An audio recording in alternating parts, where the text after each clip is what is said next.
Menurut Wijana dan Rampawi 2011 halaman 5, praktik sebagai cabang ilmu bahasa yang mengkaji penggunaan bahasa berinteraksi dengan tata bahasa yang berbeda dari atas, fonologi, morfologi, sintaksis, dan semantik. Hal ini mengandung arti bahwa bahasa yang digunakan ini mewakili hal atau benda yang berkaitan dengan segala aspek kehidupan masyarakat. Menurut Romawi 2010 halaman 5 mengatakan bahwa pragmatik merupakan prinsip-prinsip pemakaian bahasa dalam interaksi. Menurut Harikat 2015 halaman 14 mengungkapkan bahwa pragmatik adalah pemahaman mengenai makna dalam hubungan dengan aneka situasi ujian.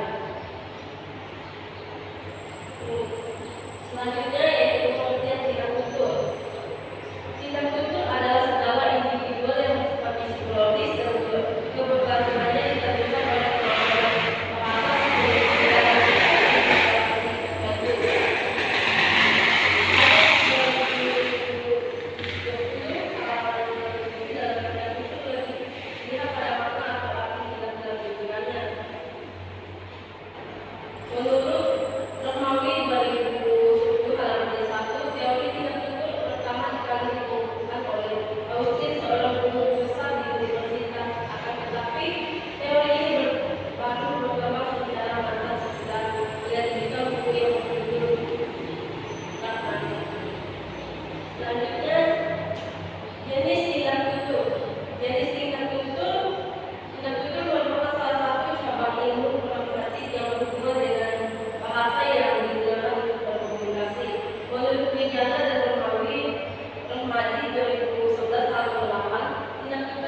Maka data adalah bentuk kata-kata lisan dan tulisan. Data yang dikumpulkan adalah berupa kata-kata, gambar, dan bukan angka-angka.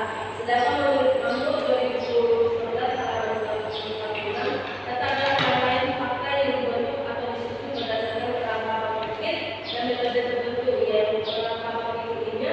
Data yang digunakan dalam penelitian ini yaitu percakapan dalam bentuk dialog bahasa daerah.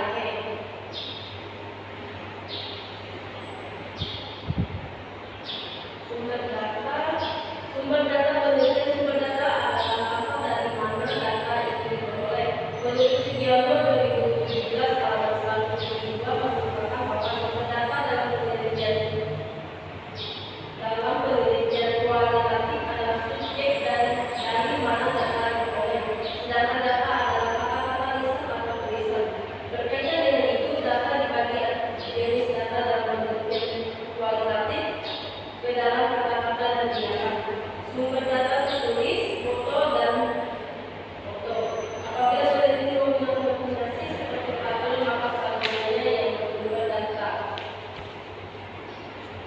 Selanjutnya, teknik dan alat pengumpulan data. Pertama, teknik pengumpulan data. Teknik pengumpulan data adalah salah satu cara yang digunakan peneliti untuk memperoleh sebuah data.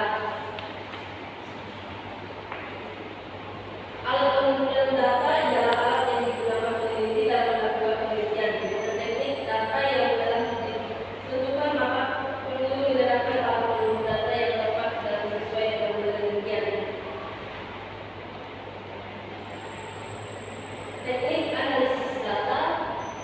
Teknik analisis data merupakan salah satu proses untuk mencari data dan menyusun semua data yang telah diperoleh. Selanjutnya yaitu keabsahan data. Teknik pemeriksaan dan keabsahan data. Teknik keabsahan data dilakukan sebagai tahapan terakhir dalam proses penelitian. Keabsahan data bertujuan agar keberhasilan dan analisis data dapat dipertanggungjawabkan dengan memeriksa apakah data yang diolah sesuai dengan fokus penelitian. Keabsahan data merupakan dan konsep keaslian, aktivitas, dan keadaan realitas menurut konsep penelitian dan disesuaikan dengan kebutuhan pengetahuan, kriteria, dan disesuaikan dengan matematik sendiri. Selanjutnya itu gambaran umum yang keempat.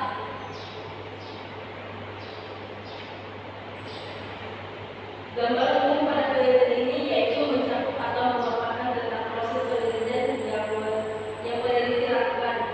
Bagian keempat ini juga merupakan tentang proses penelitian yang berhubungan dengan analisis induktif, dan dalam mencetakkan bahasa Dayak. Yang